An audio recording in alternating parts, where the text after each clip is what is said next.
This Math SAT Level 2 Test 1 video from www.mathondvd.com and www.mathstutor.biz is one of the 150 tutorial videos in this 3-test set.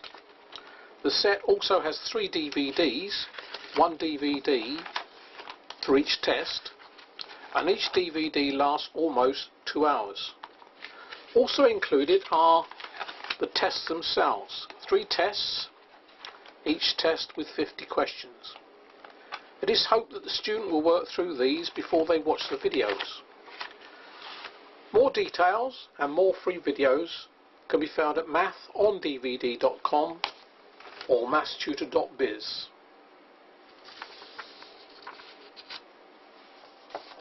Math SATs Level 2 question 26.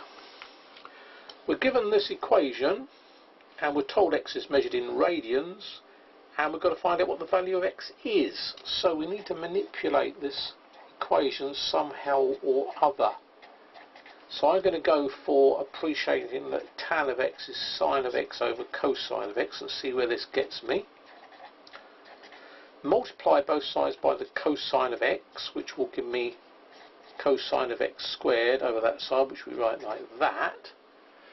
And then think to myself, I don't want it in 2 different ratios. I want it all in sine or all in cosine. So let's look at a connection between sine and cosine. Sine x squared plus cosine x squared equals 1 is what something else we're meant to know. So I can replace that with 1 minus sine x squared equals 1 minus sine of x squared, which we write like that. Now, if I add that to both sides, I will get a quadratic equation, subtracting 1 from both sides at the same time. I've got a quadratic equation in sine, which, because they're horrible answers, certainly won't factorise, but I can use this formula, minus b plus or minus the square root of b squared minus 4ac over 2a, which you either have to learn or hope is on a formula sheet or your exam. Minus b, well, b is 1, so that's minus 1, plus or minus the square root of 1 squared. Minus 4 times 1 times minus 1 is plus 4 over 2a's. At what point you pick up a calculator is up to you.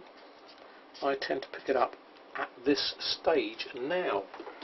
So I'm going to get 2 answers from this, but there's no 2 answers there, so we'll have to think about that. Minus 1 plus root of 5. And then divide that by 2.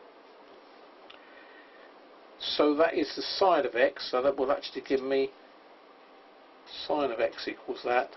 Therefore x itself will be the inverse sine of that, so I'll do inverse sine of that answer, and that gives me that. Now if I do that minus that, negative 1 minus the square root of 5, and divide that by 2, I'll find that that actually doesn't have an inverse sine, so the other answer is nonsense. And hopefully that one's there. Which it isn't. Ah! In radians. I've got it in degrees, haven't I? Oh dear, oh dear, oh dear. We need to make that in radians. So let's have a little think about that. 180 degrees equals 1 pi radians. Therefore 1 degree equals pi divided by 180 radians. So that answer, which I haven't got in the calculator window anymore, let's type in 38.17.